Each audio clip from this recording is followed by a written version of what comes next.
Hello children, welcome to your English video class. Children, I hope you all are healthy, fit and fine and your studies are also going well. Children, today we'll continue the same topic that we started in previous videos. Yes, as you can see on the board, as it is written on the board, it is adjectives. Describing words. Children, since past two videos, we are doing this describing words. And I'm sure you must have understood what adjectives are. At least the basic concept of adjectives. किसी भी चीज की quality को adjective बोलते हैं. कोई उसके साथ अगर एडेड इंफॉर्मेशन है, that is called adjective. Quality can be good, quality can be bad, and there are various degrees of adjectives. Degrees we have not yet started, अभी हमने start नहीं किया है, but we will start it later. In today's video, we'll be doing exercises for practice of adjective. हम practice करने के लिए कुछ और adjectives के exercises करेंगे. So that the concept of adjective, the meaning of adjective is very much clear to you. आप अच्छे से समझ जाए adjectives क्या होते हैं और किस noun के साथ कौन सा adjective जा सकता है. It's not that कि जैसे noun के साथ verbs हम select करते हैं, वैसे ही noun के साथ हमें adjective भी select करना होता है. हर adjective हर noun के साथ नहीं लगाया जा सकता, उसमें भी आपको ध्यान रखना पड़ता है. तो let's do the exercises, let's do some more practice of adjectives. ठीक है, एडजेक्टिव्स का हम कुछ और प्रैक्टिस करेंगे through exercises. Let's start the exercise.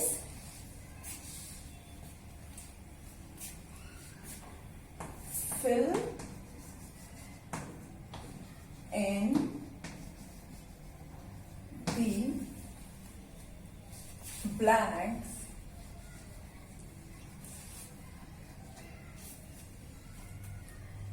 by choosing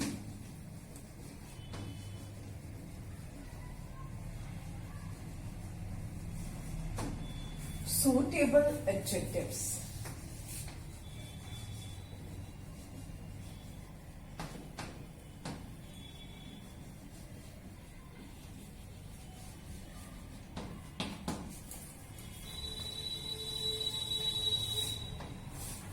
Children, in the previous video, the exercise that we did was rewriting the sentences by adding adjective at appropriate place.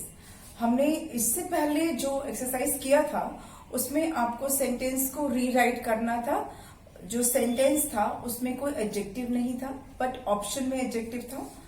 आपको वो sentence को दोबारा लिखना था by putting the adjective eight appropriate place. सही जगह पर आपको एडजेक्टिव लगाकर उस सेंटेंस को फिर से लिखना था. ये जो हम करने जा रहे हैं इसमें आपको क्या करना है, you have to fill in the blanks. आपको ब्लैंक्स फिल करना है और आपको ऑप्शंस दिए रहेंगे, आपको ब्रैकेट में ऑप्शंस दिए रहेंगे. आपको करेक्ट जो एडजेक्टिव है वो चूज करके ब्लैंक को फिल करना है. ठीक है, so let's start it.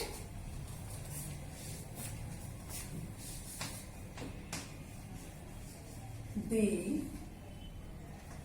Packet is very blank. The packet is very blank. आपको इधर पे एडजेक्टिव डालना है. ऑप्शंस क्या है,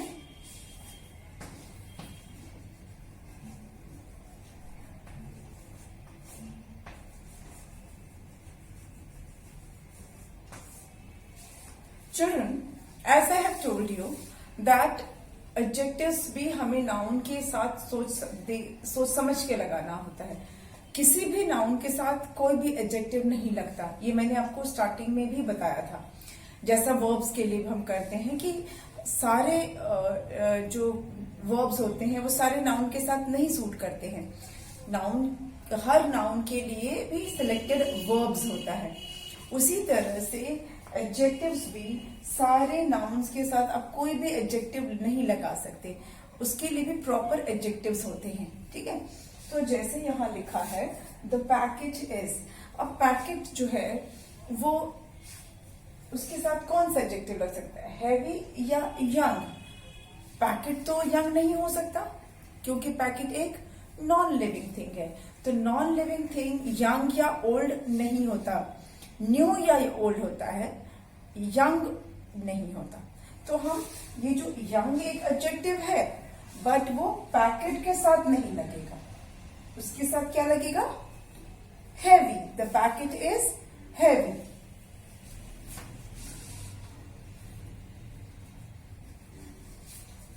Packet can be big, can be small, can be new, can be beautiful, can be rough, can other things can be used, but it can never be young. Packet कभी young नहीं होगा। ठीक है, तो हमें यहाँ पर हमें क्या चुनना है, सही वाला चुनना है। So packet is heavy. The packet is heavy. Next,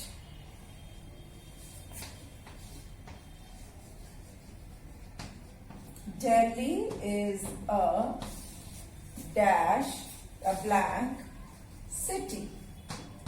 option है राउंड और big. Delhi is a blank city. अब हमें सिटी के लिए या दिल्ली के लिए एडजेक्टिव ढूंढना है। दो हमारे पास ऑप्शन है, राउंड एंड बिग। अब आप सोचिए, Delhi is A round city, सही एडजेक्टिव है? नहीं। Delhi is a big city, बड़ा शहर है, गोल शहर नहीं है। Delhi is a big city. तो हमें सही एडजेक्टिव क्या मिल रहा, big. Delhi is a big city. I am sure आपको ये समझ में आ रहा है ना कि किस तरह से आपको एडजेक्टिव चूज करना है। ठीक है, चलिए next.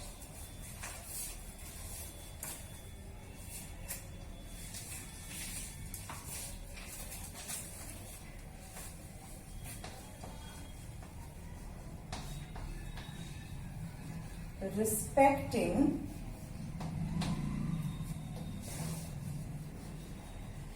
elders is a blank habit.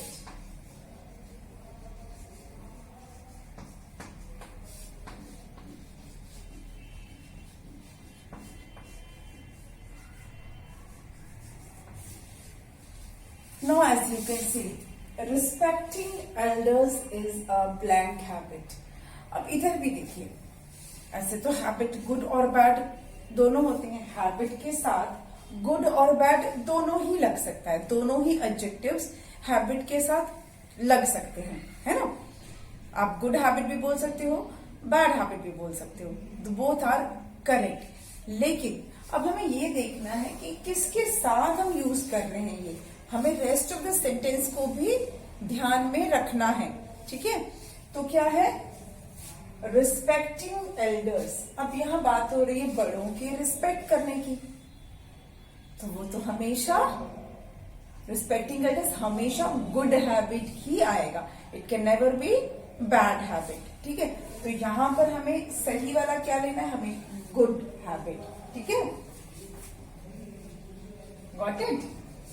Respecting elders is a good habit. अब कभी भी बैड हैबिट नहीं लिखोगे, है ना, इसका आंसर हमेशा गुड ही होगा। ठीक, तो ये हमने ठीक किए। चलिए आगे और करते हैं, जगह है तो एक और लिख लेते हैं।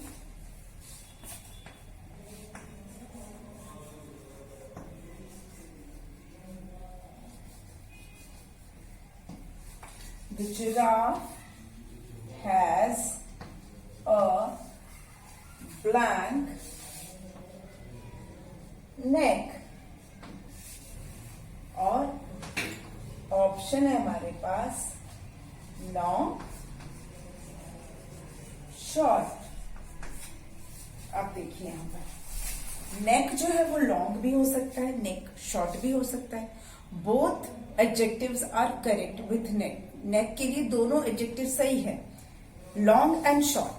पर यहां पे हमें देखना है कि हम किसके साथ यूज करें, किसके लिए वो यूज कर रहे हैं। ठीक है, हम यहां यूज कर रहे हैं जिराफ के लिए। ठीक, तो जिराफ का नेक कैसा होगा, लॉन्ग, है ना। Giraffe has a long neck.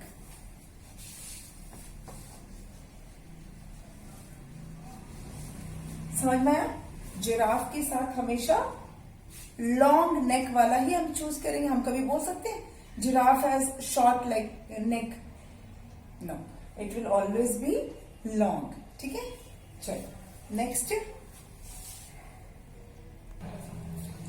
Now let's do some more sentences related to adjectives.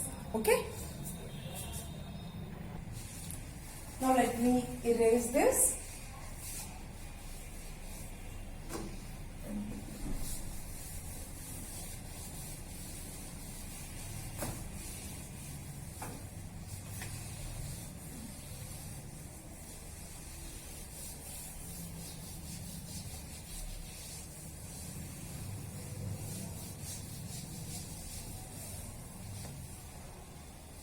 Okay. Next question. The next sentence is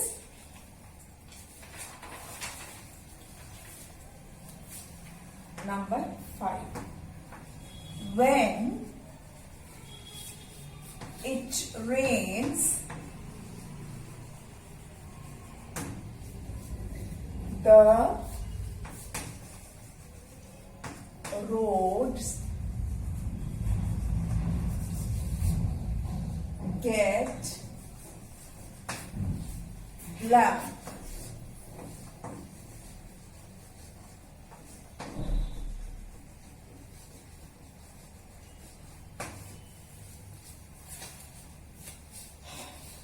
Okay, now read the sentence. When it rains, the roads get blank. Now children, the roads can be dry and roads can be muddy. Both the adjective, both the words, both the describing words, they go with road. Road के साथ दोनों हो सकता है, dry road भी हो सकता है और मडी रोड भी हो सकता है. Adjective is correct with road. But now we have to see the condition, the sentence, the other part of the sentence. किस context में कहा जा रहा है, that is important. Now here it is written that when it rains, जब बारिश होती है तब, when it rains the roads get muddy, जब बारिश होती है तो रोड पर कीचड़ हो जाता है. तो कंडीशन यहाँ क्या है, किस कॉन्टेक्स्ट में कहा जा रहा है कि जब बारिश होती है, तो यहाँ हम लिखेंगे मडी. जब बारिश होती है तो रोड हो जाता है मडी. ठीक है, चलिए next. In winter we like to have blank drinks, and options are hot and cold. Now here we have to see the describing words. We are using the describing words with which noun and in what context. ठीक है, हमारा option है hot and cold. Drink can be hot, it can be cold. Cold drinks भी होते हैं और hot drinks भी होते हैं. लेकिन जैसा मैंने बोला, किस कॉन्टेक्स्ट में हम कह रहे हैं, हमारा सेंटेंस जो है वो क्या कहता है. सेंटेंस है कि इन विंटर, सर्दियों में। इन विंटर हमें क्या अच्छा लगता है? We like to have hot drinks. Soup वगैरह पीते हैं, कॉफी पीते हैं, टी पीते हैं, कोल्ड कॉफी नहीं पीते, हॉट कॉफी पीते हैं, अच्छा लगता है ना। तो विंटर के कॉन्टेक्स्ट में यहां पे क्या आएगा? Hot drinks. In winter we like to have hot drinks. समझ में आया? इसी तरह से हमें सिलेक्ट करना होता है, हमें चूज करना होता है। ठीक है, चलिए अब एक और हम ले लेते हैं।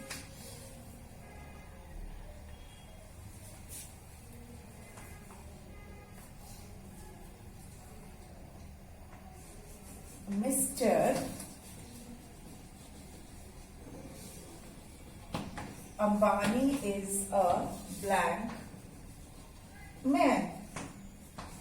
ऑप्शन है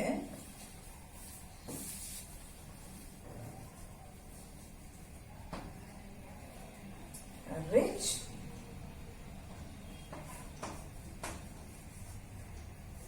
solid.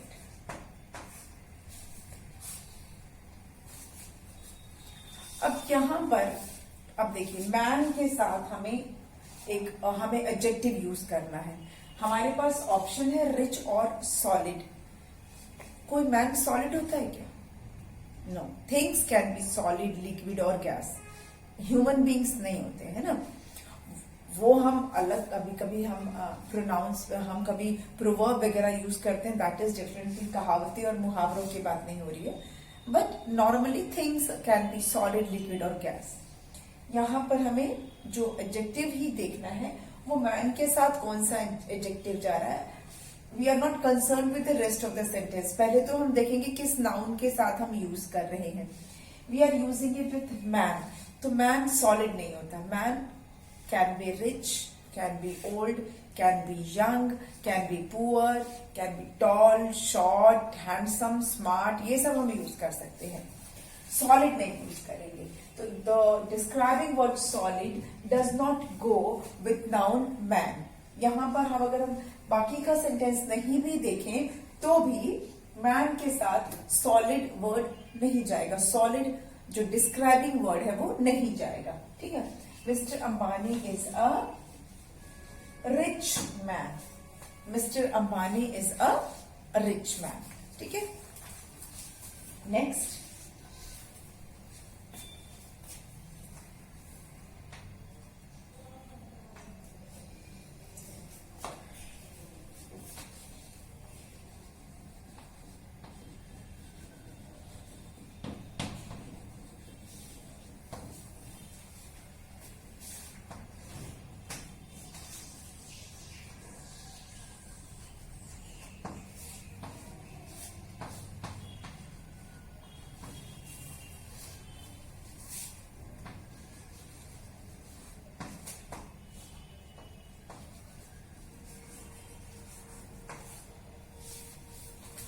now read this sentence.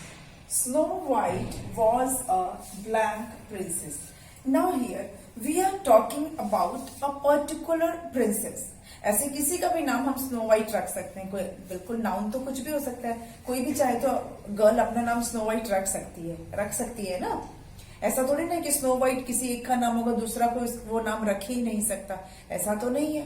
लेकिन हम यहाँ जब स्नो वाइट की बात कर रहे हैं तो हम एक पर्टिकुलर स्नो वाइट की बात कर रहे हैं जिसकी स्टोरी हमने पढ़ी या देखी है। ठीक है। We are talking about the princess Snow White. किसी भी स्नो वाइट नाम की लड़की का हम बात नहीं कर रहे हैं। We are talking about a particular Snow White जिसकी स्टोरी हम सबने पढ़ी है। वो जो प्रिंसेस थी, तो it is known fact that she was pretty, she was very beautiful. हालांकि जो प्रिंसेस है वो अगली और प्रिटी दोनों हो सकती है ना। प्रिंसेस कैन बी अगली, princess can be pretty, but यहाँ पर हम स्नो वाइट की बात कर रहे हैं and we know that Snow White was a pretty princess. तो यहाँ पे हम यूज करेंगे प्रिटी। ठीक है। Snow White was a pretty princess. Got it? चलिए अब Number 8.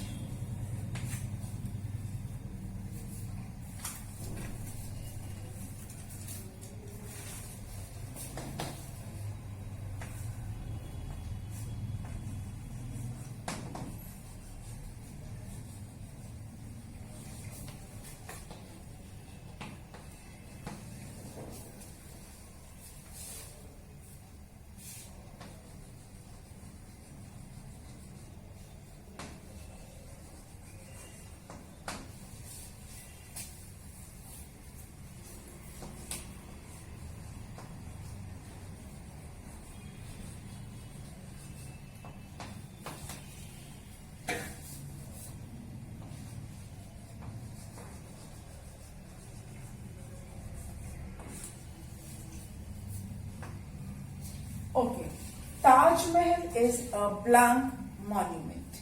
Now we know that Taj Mahal is a monument. And now which adjective goes with it? Beautiful या ordinary?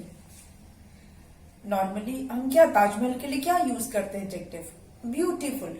Nobody will say ना कि it's an ordinary monument, क्योंकि ये एक universal हम इसको ट्रूथ की तरह लेते हैं कि ताजमहल एक ब्यूटीफुल मॉन्यूमेंट है और इसको सभी लोग एग्री करते हैं इसके साथ. ठीक है, तो इसके लिए हम एक कॉमन एडजेक्टिव यूज करेंगे जो जनरली यूज होता है. ठीक है, तो Taj Mahal is a beautiful monument. ठीक है, Taj Mahal is a beautiful monument. चलिए इसको इरेज कर दें.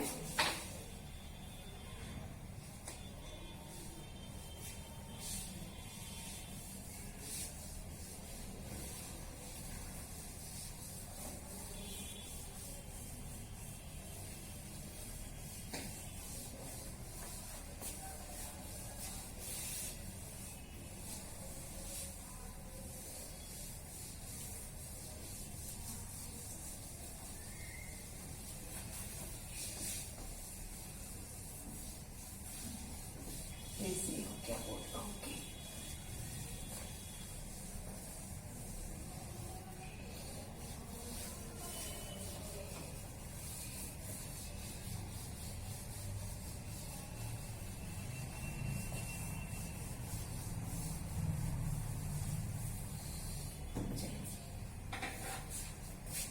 नेक्स्ट, आई होप ये वाला जो एक्सरसाइज था जिसमें कि जो अभी हम कर रहे हैं इससे आपको समझ में आ रहा होगा कि कभी कभी हमें सेंटेंस किस कॉन्टेक्स्ट में हम डिस्क्राइबिंग वर्ड यूज कर रहे हैं वो देखना होता है, और कभी कभी हमको सिर्फ किस नाउन के साथ यूज कर रहे हैं इससे भी समझ में आ जाता है. ठीक है, कभी कभी तो हमको लगता है कि नाउन के साथ वो adjective it is perfectly all right with the noun, but when we see that it in the context of the sentence कि किस सेंटेंस के कॉन्टेक्स्ट में हम उसको यूज कर रहे हैं तब हमें चॉइस करनी पड़ती है ना. तो इसीलिए डिस्क्राइबिंग वर्ड का प्रैक्टिस मैंने जैसे बोला कि जितनी हम प्रैक्टिस करेंगे, जितना आप प्रैक्टिस करोगे उतना ही आपका कॉन्सेप्ट और डेवलप होगा, आपको और अच्छे से समझ में आएगा. ठीक है, तो इसके लिए हमें कुछ और भी प्रैक्टिस करनी है. अभी हमने 7 सेंटेंसेस किए थे, विल डू 3 मोर. हम 10 सेंटेंसेस पूरे 10 सेंटेंसेस हम कंप्लीट करेंगे and will see that sometime the word goes with noun, sometime the word goes with noun but does not goes with sentence. Word noun के साथ तो परफेक्टली ऑल राइट है, but जब sentence के context में देख रहे हैं तो वो सही नहीं है. तो हमें दोनों को ध्यान में रखते हुए ही अपने एडजेक्टिव्स को करना है. ठीक है, चलिए इसको थोड़ा सा और रब कर देते हैं. It has become bit milky, थोड़ा सा ये हेजी हो गया है board.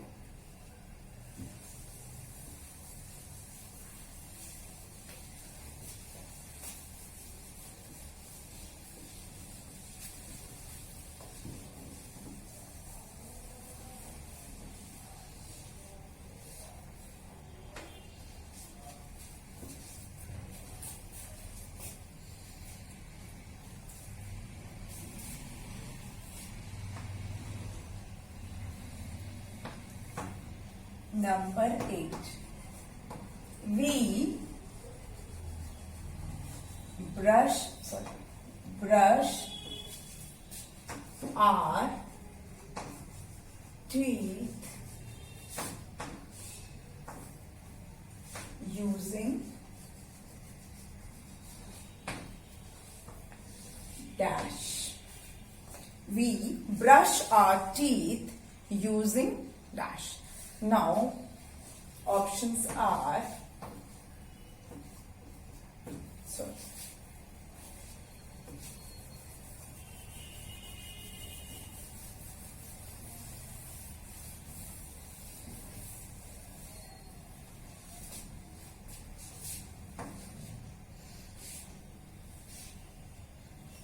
okay, oh sorry.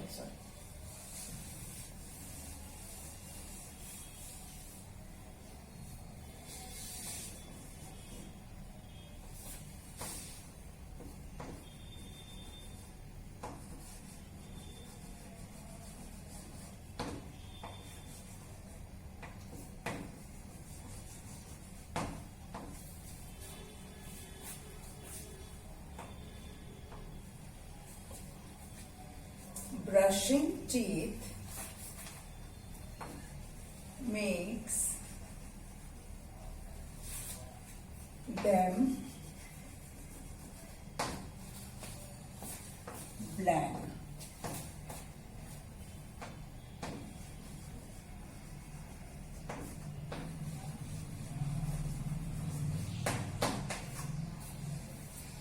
Brushing teeth make them blank.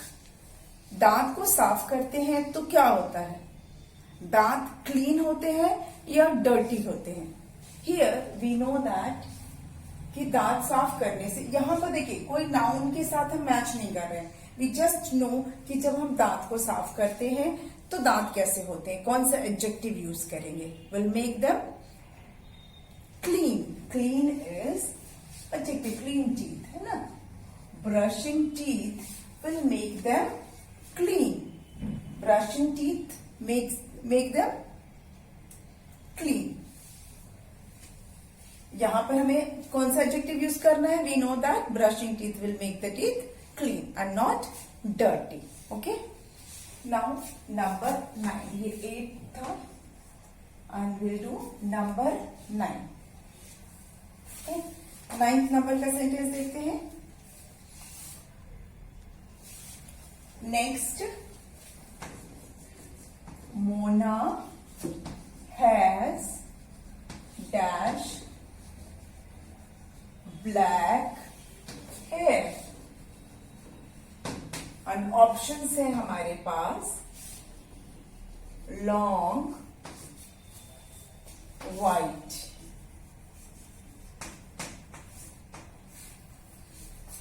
यहां पर हमारे पास दो ऑप्शन है, long and white. Mona has long black hair या व्हाइट ब्लैक हेयर.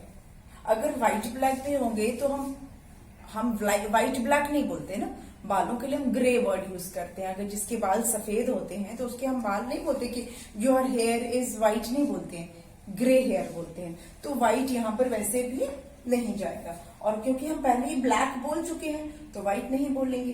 ठीक है. Mixture of black and white भी नहीं बोलेंगे क्योंकि यहाँ पर ऐसा ऑप्शन नहीं है हमारे पास. So Mona has long black hair. Mona has long black hair. ठीक. Now next 10th sentence and it is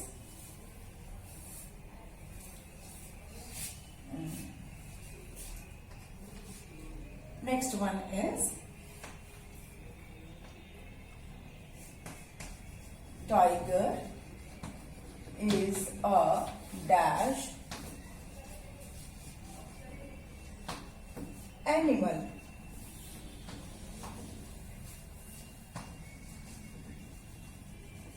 Strong, weak. Tiger is a blank animal. Strong or weak? We have two options and we know that tigers are generally strong. हो सकता है कि कोई week tiger भी होता होगा जो बीमार है, पर जनरली हम जनरल फैक्ट्स को देख रहे हैं तो हम क्या बोलेंगे, tiger is a strong animal. अब यहां पर जो मैंने यूज किया डिस्क्राइबिंग वर्ड, तो एक जनरल फैक्ट यूज किया, क्योंकि हमारे कॉन्टेक्स्ट में कहीं ये नहीं लिखा है कि the ill tiger was is a blank animal. अगर हम बीमार टाइगर की बात कर रहे हैं, कमजोर किसी चोट लगे हुए घायल टाइगर की बात कर रहे हैं, वुंडेड टाइगर की, ऐसा तो बात नहीं कर रहे, we are simply talking about general fact, तो हम लिखेंगे tiger is a strong animal. ठीक है, इस तरह हमने एक और एक्सरसाइज आज कंप्लीट किया डिस्क्राइबिंग वर्ड का। आई होप आपको ये धीरे धीरे सब समझ में आ रहा होगा किस तरह से नाउन्स और सेंटेंस को देखते हुए हमें डिस्क्राइबिंग वर्ड चूज करना चाहिए। ठीक है, तो मिलेंगे नेक्स्ट वीडियो में with one more exercise of describing word. ठीक है, keep practicing and clear your doubts in your online classes. Okay, thank you.